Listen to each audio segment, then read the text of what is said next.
오늘의 사연을 소개하겠습니다. 몇 년 전 일을 하고 있는데 엄마에게 전화가 걸려왔어요. 아들, 뭐 하고 있니? 뭐라고? 오늘도 20억짜리 상가 계약을 했다고? 역시 우리 아들 능력 있다니까. 남자는 뭐니 해도 능력 아니겠니? 라며 호들갑스럽게 말했어요. 엄마, 그게 무슨 말이야? 말을 알아듣게 해야지. 갑자기 전화해서 그게 무슨 말이야? 지금 파리만 날리고 있구만. 제가 말을 했지만 그래, 바쁘다고? 우리 김 서장이 능력 있으니 오죽 바쁘겠어. 엄만 우리 아들이 그냥 자랑스럽다. 그럼 전화 끊는다. 라며 엄마가 급히 전화를 끊으려고 했고, 그런 엄마에게 제가 급히 엄마, 이번에 또 사고 치면 아빠한테 다 이를 테니까 그런 줄 알아? 제가 엄마에게 단숨에 말해버렸어요. 아빠한테 그런 말을 막 하면 안 되지. 네가 그렇게 돈을 많이 버는 줄 알면 아빠가 얼마나 놀라겠니? 알았어. 많이 바쁘지? 전화 끝난다. 엄마가 계속해서 뜬구름 잡는 소리만 하다가 전화를 끊었어요. 그렇게 끊어진 휴대폰을 멍히 바라보다가는 퍼뜩 정신이 들었고 다시 엄마에게 전화를 걸었지만 엄마는 전화를 받지 않았어요. 사실 엄마가 디스크 수술을 받은 터라 병원에 입원해 있었는데 그때쯤 엄마에게 뜬금없이 전화가 자주 걸려왔었어요. 우리 엄마는 허세가 심한 편입니다. 아니죠. 허세라고 하기에는 돈이 많은 편이긴 해요. 우리 아버지는 평범한 중소기업에서 일을 하셨어요. 그랬기에 월급이 많지 않았다는데요. 결혼하고 엄마가 공인중개사 자격증 공부를 시작했다고 합니다. 엄마 말로는 결혼 후에 아이가 금방 생길 줄 알았다는데 몇 년간 생기지 않았고 하루 종일 아버지의 월급 날짜만 바라보고 살기에는 너무 답답했고 뭐라도 해봐야겠다는 생각이 들더랍니다. 그러던 어느 날 동네에 잘 아는 지인 한 분이 공인중개사 자격증을 따서 부동산 중개업을 하면서 꽤 많은 돈을 버는 것을 보며 나도 한번 해볼까? 당신도 알다시피 내가 기억력 하나는 진짜 좋잖아. 라고 아버지에게 말을 했다고 합니다. 뭐? 공인중개사 자격증? 그거 우습게 보면 안 돼. 내 친구들 중에도 공부하다 포기한 친구들이 많아. 그렇게 호락호락하지 않다니까. 아버지가 엄마의 말을 귓등으로도 듣지 않았다고 하네요. 그런 아버지를 보며 오기가 발동한 엄마가 만약 내가 해내면 어떻게 할 거야? 이래봬도 나 학교 다닐 때 암기 하나는 끝내줬던 사람이야.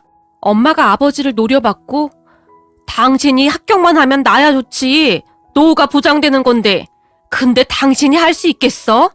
하루 종일 여기저기 다니면서 수다나 떨기 바쁜 사람이 허투루 돈 쓰고 다니지 말고 그냥 집에서 살림이나 해. 괜히 공부하러 다닌다고 어디 가서 수다나 떨고 일 내지 말고. 아버지가 엄마를 말렸다고 합니다. 뭐야, 내가 일을 내긴 무슨 일을 냈다고 그래?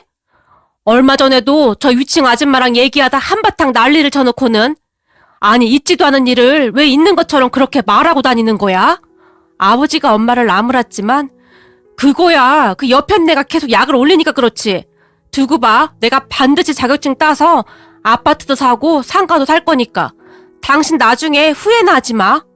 암튼 당신 가서 돈만 날리고 못하겠다고 그러면 나도 가만 안 있을 테니까 그런 줄 알아. 아버지가 엄마에게 단단히 경고했다고 합니다. 그런데 공부를 시작하고 한 2년쯤이 지났을까요? 회사에서 일하고 있던 아버지에게 나 합격했어! 합격했다고! 엄마가 방방 뛰면서 전화를 했다는데요. 뭐? 합격했어? 거참 별일이 다 있네. 어떻게 시험을 찍어서 합격을 할 수가 있냐? 당신 혹시 찍기 신동 그런 거 아니야? 대단하네. 라는 말을 했답니다. 뭐야 찍었다니. 그동안 내가 얼마나 열심히 공부한 줄 알아? 아주 이를 악물고 했단 말이야. 그때 당시 엄마는 정말이지 밤낮으로 공부만 했다고 하는데요. 아버지 말로는 무슨 고시 공부하는 줄 알았다고 할 정도로 머리에다 그 뭐라더라? 합격이라고 매직으로 적어서 이마에 하얀 청까지 두르고는 집안을 왔다 갔다 할 정도였다는데요. 그 모습이 가관도 아니었답니다. 한 번 할머니가 우리 집에 오셨다가 내가 너무 오래 살았는갑다. 며느리라고 하나 있는 게 도대체가 요상하다 요상해. 아주 그냥 지랄도 풍년이다. 라며 고모에게 하소연을 하기도 했다는데요. 그 뒤 엄마는 바로 실전에 들어갔다는데 알고 봤더니 엄마에게는 부동산 중개 관련 뛰어난 재능이 있었다고 하네요. 그렇게 평소 알고 지내던 부동산에서 밑바닥부터 일을 배워나갔다고 하는데요. 그러던 어느 날 정말 갑작스레 임신이 되었고 제가 태어나는 바람에 엄마가 잠시 일을 쉬었다는데 제가 어느 정도 크고 난 다음에 바로 일을 다시 시작했다고 합니다. 엄마는 정말 열심히 일을 배워서 드디어 꿈에 그리던 사무실을 개업했다고 하는데 운이 좋았던 건지 굉장히 잘 됐다고 하네요. 그 뒤 여기저기 나름 투자를 해서 돈을 꽤 많이 버셨고요. 그 덕분에 아버지도 회사를 그만두고 엄마를 돕기 시작하셨고 저도 대학을 졸업하고 공인중개사 자격증을 따서 엄마와 함께 일을 하고 있어요. 그런데 엄마는 가끔 엉뚱한 일을 저지르기도 해서 아버지가 화를 내기도 했지만 큰 사고는 아니었기에 그냥 넘어가곤 했는데요. 그때쯤에는 제 결혼에 집착하셔서는 괜찮은 아가씨만 있으면 저와 짝을 맺어주려고 눈에 불을 켜고 있었어요. 사실 제가 여자친구를 몇 명 사귀었었는데 우리 집이 좀 잘 산다는 걸 알고 접근하기 일쑤였기에 몇 번 크게 데이고 나니 나중에는 여자에게 큰 관심이 없었어요.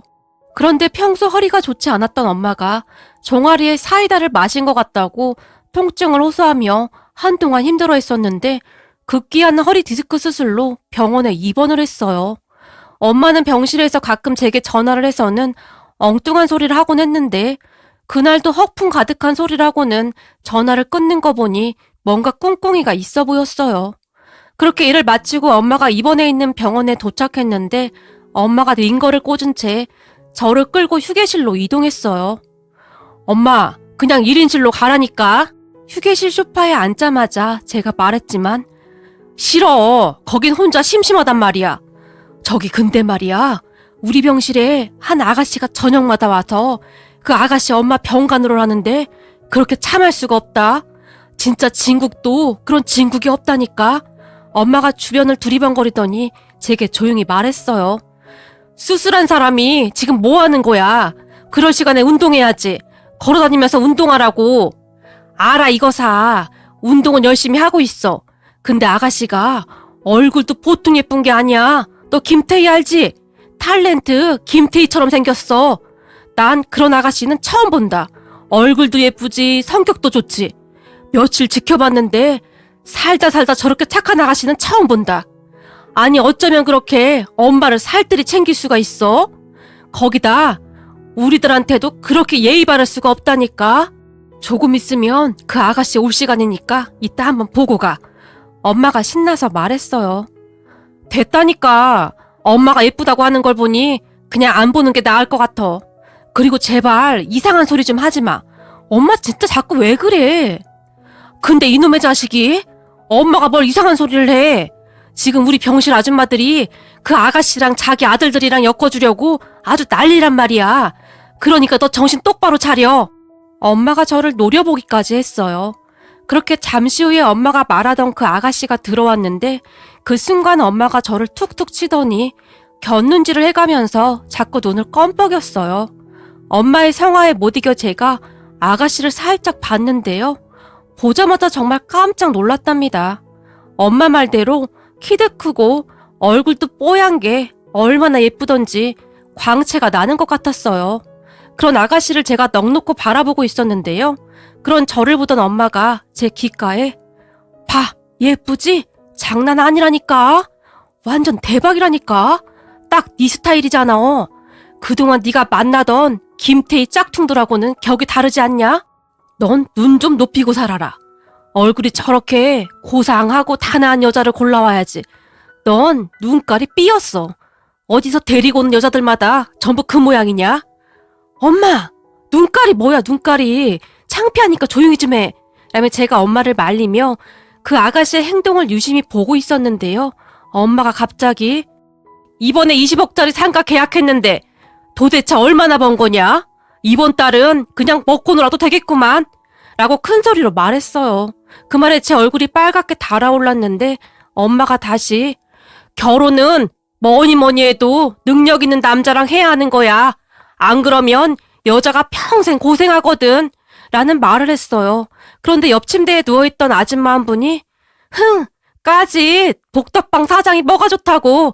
우리 아들은 박사야 박사. 공부를 어찌나 잘하는지 영어, 중국어까지 다 한다고. 남자는 뭐니 뭐니 해도 머리가 좋아야지. 그래야 나중에 이세가 태어나도 좋은 거지. 그렇고 말고 큰 소리로 외쳤어요. 그리고 그 순간 그 옆 침대에 있던 다른 아주머니가 머리도 좋고 돈도 많으면 더 좋은 거지. 우리 아들은 치과 의사다 이 말이야. 치과 의사 정도 되려면 공부도 엄청 잘해야 한다 이 말이지. 라며 큰 소리로 말했어요. 그런 말을 듣던 우리 엄마가 요즘은 돈이 있어야 하는 거야. 아들아, 우리가 건물이 몇 개더라? 라며 저를 바라봤어요. 엄마, 제발 그만 좀 해. 라며 제가 엄마를 말렸지만 머리만 좋으면 뭐 하겠어. 우리 아들도 서울에 있는 대학 졸업해서 그만하면 괜찮고 거기다 돈도 있고 어디 하나 빠지는 게 없지. 엄마가 아주 큰 목소리로 다시 말했어요.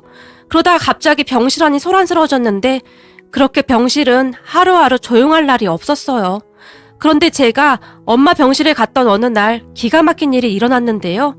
그러니까 박사 아들이 있다며 자랑하던 옆 침대 아주머니 딸이 왔는데 아주머니에게 사과를 깎아주던 딸이 아주머니에게 엄마, 유철이 말이야. 도대체 나한테 1,000만 원 빌려간 지가 언젠데 아직까지 갚지도 않고 미치겠어 정말. 엄마가 말 좀 해봐. 이제는 내 전화를 아예 받지도 않아. 우리 이사 가야 하는데 남편 눈치도 보이고 진짜 미치겠어. 라며 투덜거렸어요. 그 말에 아주머니가 유철이가 빌려가긴 무슨 돈을 빌려왔다고 그래. 너 갑자기 무슨 뚱딴지 같은 소리라고 그래.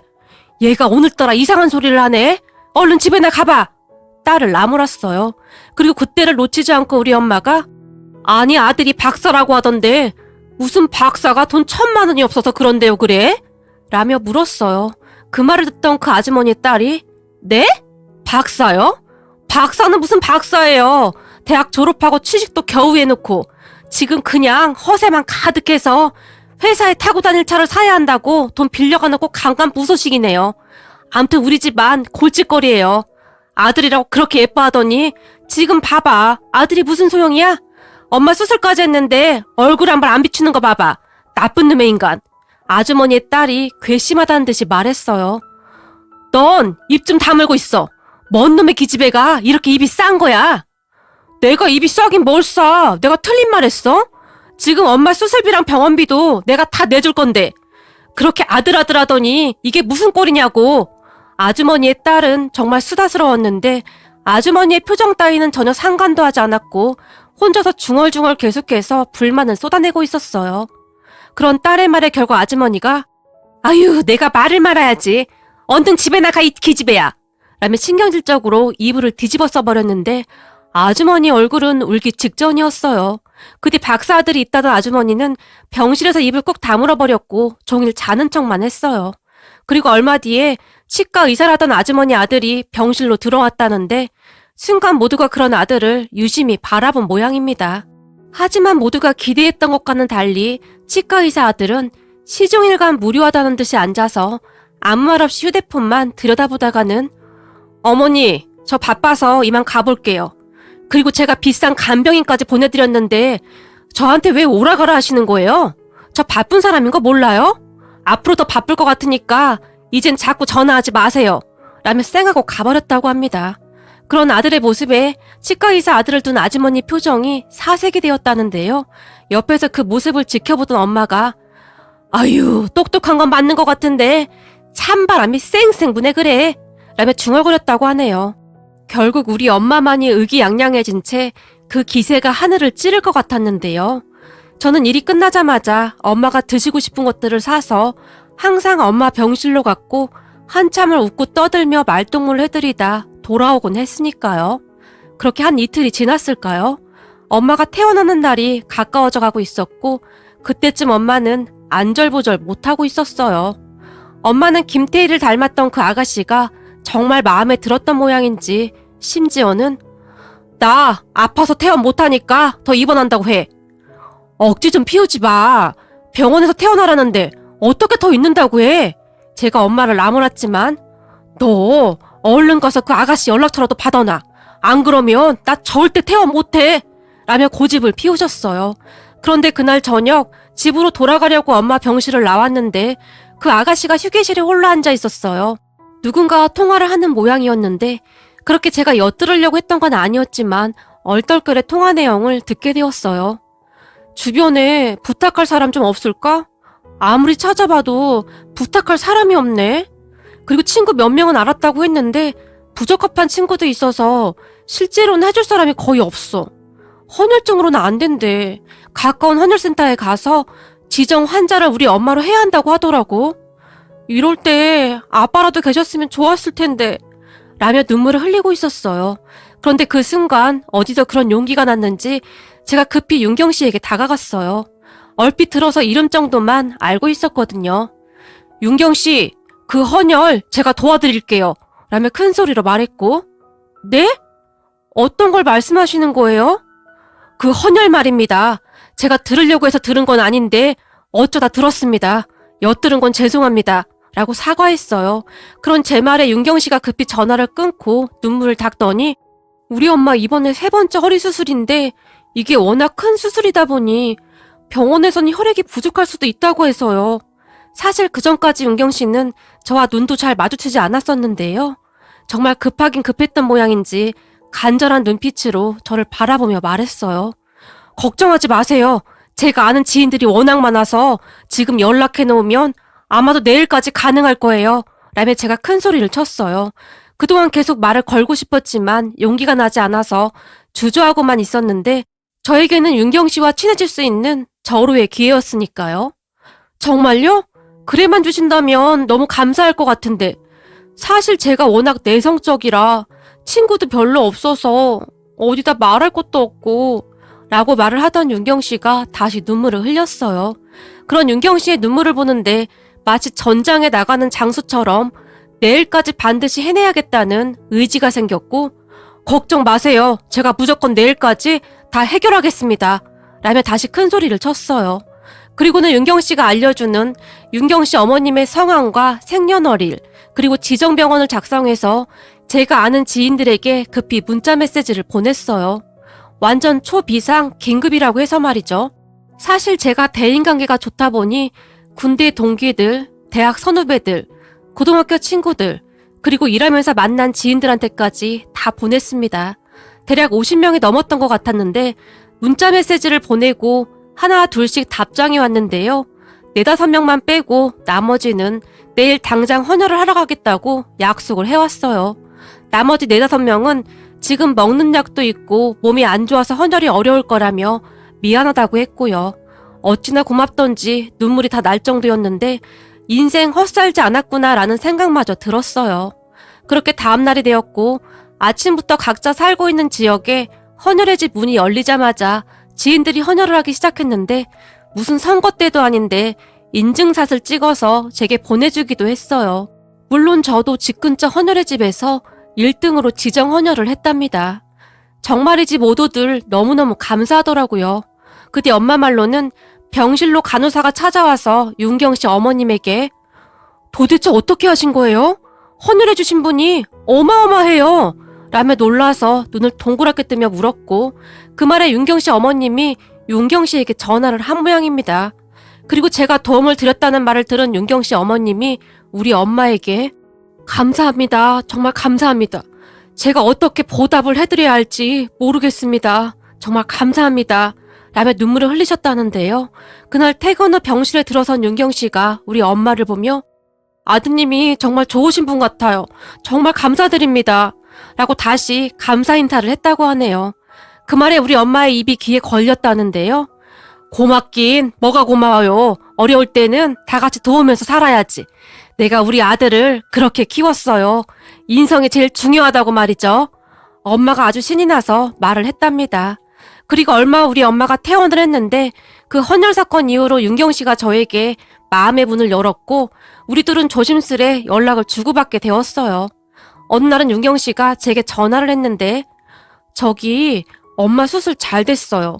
그래서 말인데 제가 너무 감사해서 식사 한번 대접하고 싶은데 혹시 시간 괜찮을까요? 라고 물었어요. 정말요?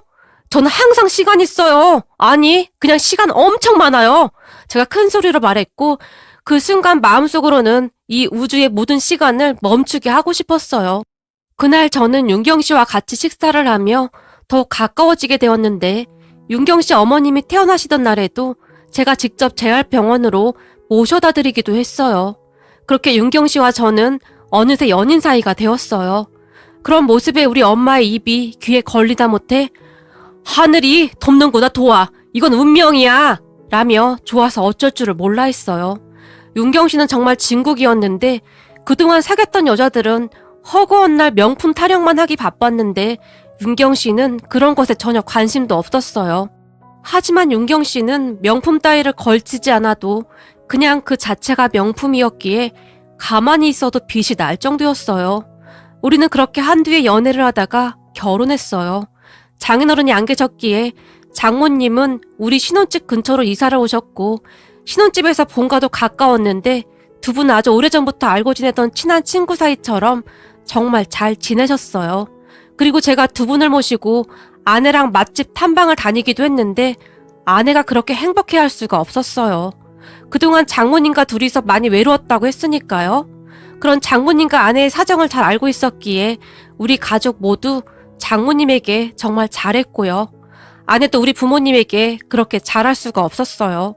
어디 하나 나무랄 데가 없는 그런 사람입니다. 비록 우리 엄마가 허세가 좀 있긴 하지만 그런 우리 엄마 덕분에 제 인생이 바뀌었네요. 역시 부모님 말씀을 잘 들어야 하나 봅니다. 연륜이 있으셔서 사람 보는 눈이 다르긴 다르시네요. 오늘도 두 분이서 공원 산책을 다녀오셨는데 우리 엄마가 운동하기 싫어하시는 장모님을 잘 꼬셔서 무리되지 않게 자주 재활운동을 하고 있답니다. 우리 엄마와 장모님이 앞으로도 지금처럼만 건강하게 잘 지냈으면 좋겠네요. 오늘의 사연은 여기까지였습니다. 즐겁게 보셨다면 구독, 좋아요 부탁드립니다. 고맙습니다.